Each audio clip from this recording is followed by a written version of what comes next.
اس آیت میں اللہ تعالی ہمیں بتاتے ہیں کہ موسیٰ علیہ السلام نے فرعون سے کیا کہا۔ قال لقد علمت ما أنزل هؤلاء إلا رب السماوات والأرض۔ موسیٰ علیہ السلام نے کہا تمہیں خوب معلوم ہے کہ یہ ساری نشانیاں کسی اور نے نہیں، آسمانوں اور زمین کے پروردگار نے نازل کی ہیں۔ لیکن ایک اور مصدقہ یا متواتر قرات میں ایک مسئلہ نظر آتا ہے۔ یہ آیت اس طرح بھی پڑھی جاتی ہے، قال لقد علمت، یعنی پیش ضمہ کے ساتھ، جو معنی کو بدل کر یہ کر دیتی ہے۔ موسیٰ علیہ السلام نے کہا مجھے خوب معلوم ہے کہ یہ ساری نشانیاں کسی اور نے نہیں، آسمانوں اور زمین کے پروردگار نے نازل کی ہیں۔ اور یہ معاملہ ہمیں ایک بڑے سوال کی طرف لے جاتا ہے، کیا یہ آیت میں تضاد نہیں ہے؟ میرا مطلب ہے کہ یہ ایک قول ہے اور موسیٰ علیہ السلام نے یا تو ایک بات کہی ہوگی یا دوسری، اور یہ ممکن نہیں کہ یہ دونوں چیزیں ایک ہی وقت میں ہوئی ہوں۔ تو اصل میں یہاں کیا ہو رہا ہے اور ہمیں اسے کیسے سمجھنا چاہیے؟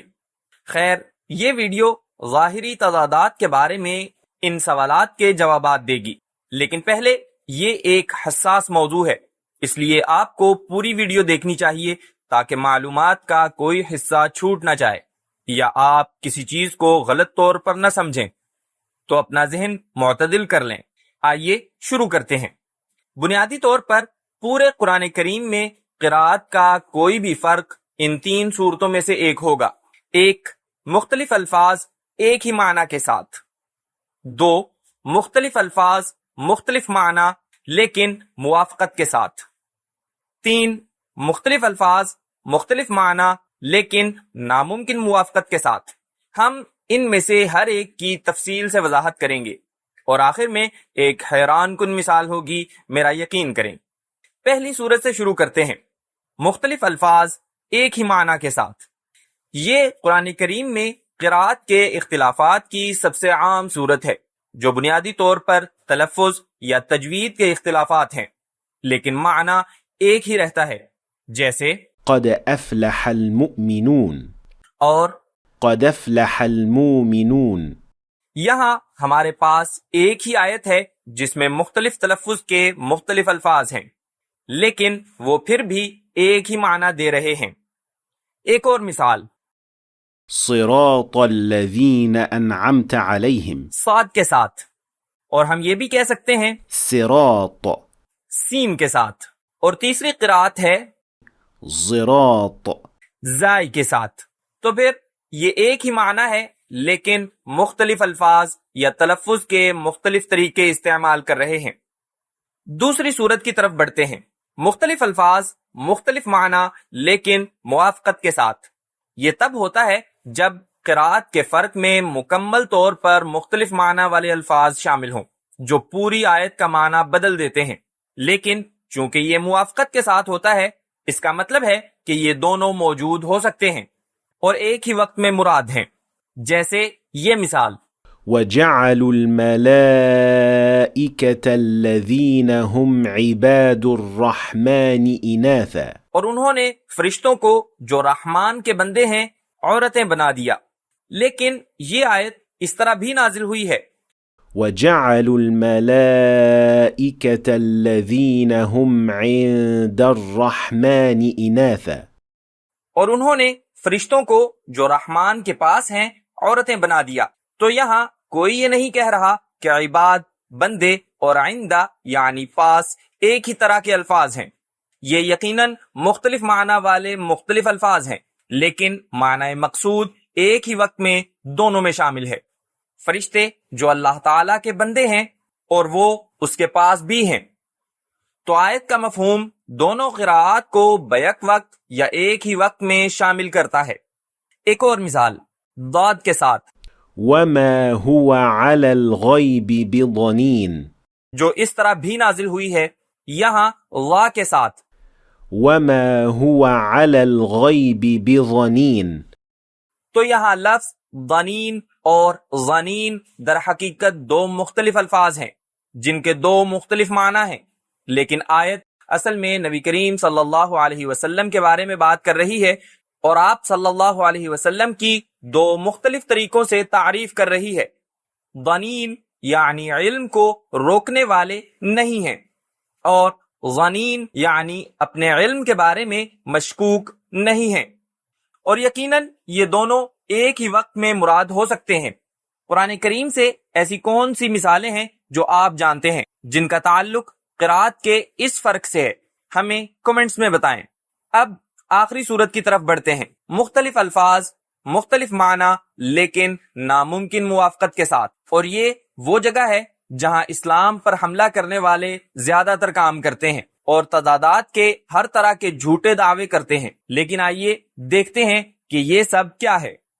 ویڈیو کے شروع میں ذکر کی گئی آیت میں ہم اس بارے میں بات کر رہے تھے جو موسیٰ علیہ السلام نے فرعون سے کہی تھی۔ ایک قرات میں وہ کہتے ہیں تمہیں خوب معلوم ہے، لیکن دوسری میں وہ کہتے ہیں مجھے خوب معلوم ہے، اور چونکہ یہ کہی گئی بات کے بارے میں ہے اس لیے ناممکن ہے کہ ان دونوں معانی کو پچھلی صورت کی طرح یکجا کیا جا سکے۔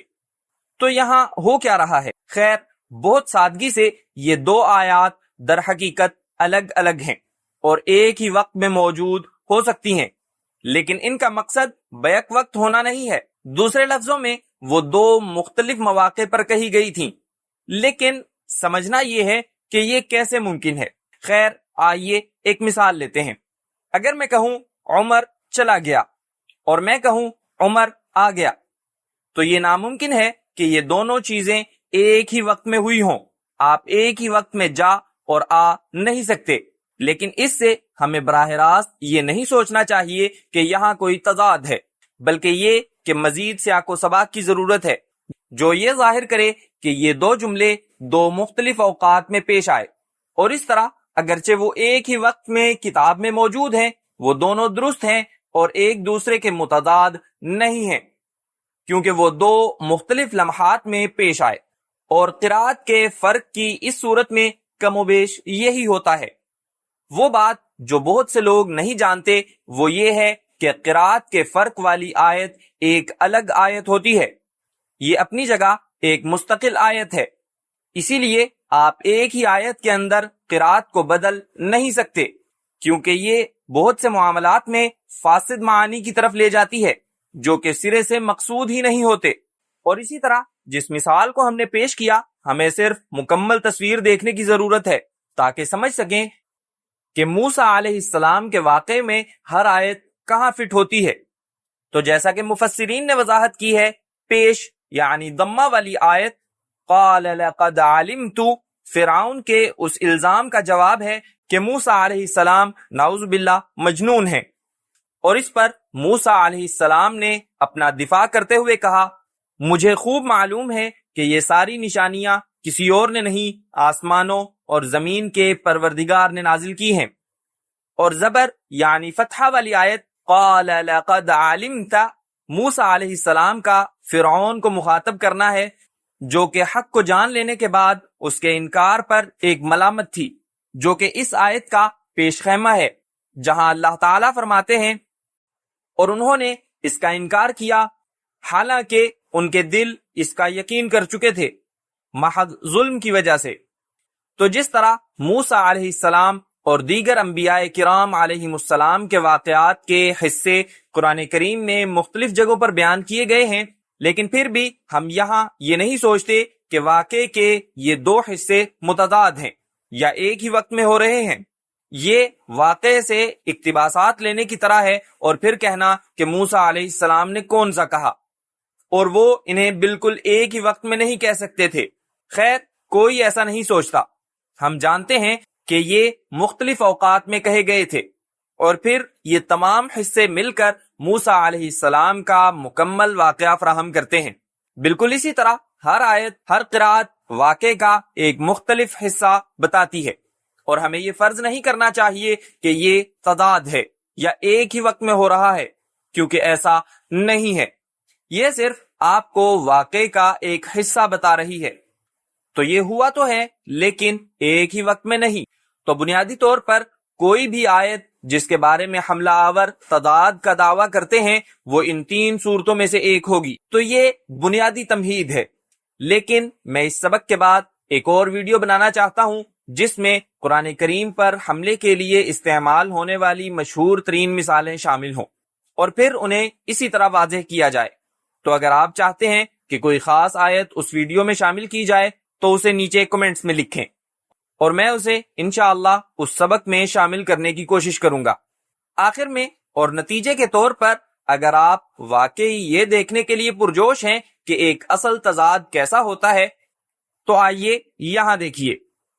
حزائیہ 22 سال کا تھا جب وہ بادشاہ بنا اور حزائیہ 42 سال کا تھا جب وہ بادشاہ بنا۔ تو حزائیہ 22 سال کا تھا یا 42 سال کا، اسے یا تو یہ ہونا چاہیے یا یہ، یا شاید اس کتاب کی ساق کے مطابق یہ دونوں ہی نہ ہوں۔ تو یہ واقعی یا تو ایک چیز ہے یا دوسری، یہ ناممکن ہے کہ یہ دونوں درست ہوں۔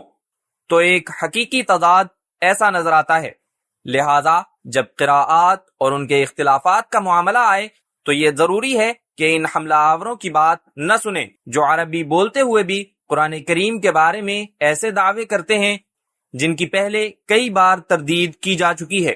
اور جیسا کہ میں ہمیشہ کہتا ہوں، آپ جتنا زیادہ سیکھیں گے اور جتنا زیادہ جانیں گے آپ کا ایمان اتنا ہی زیادہ مضبوط ہوگا اور اللہ تعالیٰ کے کلام کے ساتھ آپ کا تعلق اتنا ہی بہتر ہوگا۔ دیکھنے کا شکریہ۔ اگر آپ تجوید سیکھنا چاہتے ہیں یا قرآن کریم کو عربی میں سمجھنا چاہتے ہیں تو لنکس ڈسکرپشن میں موجود ہیں، ضرور چیک کریں۔ امید ہے کہ آپ نے آج کچھ نیا سیکھا ہوگا۔ اگر سیکھا ہے تو ویڈیو کو لائک اور شیئر کریں تاکہ دوسرے لوگ بھی فائدہ اٹھا سکیں، اور اگر آپ مزید ایسی ویڈیوز دیکھنا چاہتے ہیں تو ہمارے چینل کو سبسکرائب کریں، اور انشاءاللہ ملاقات ہوگی اگلی ویڈیو میں۔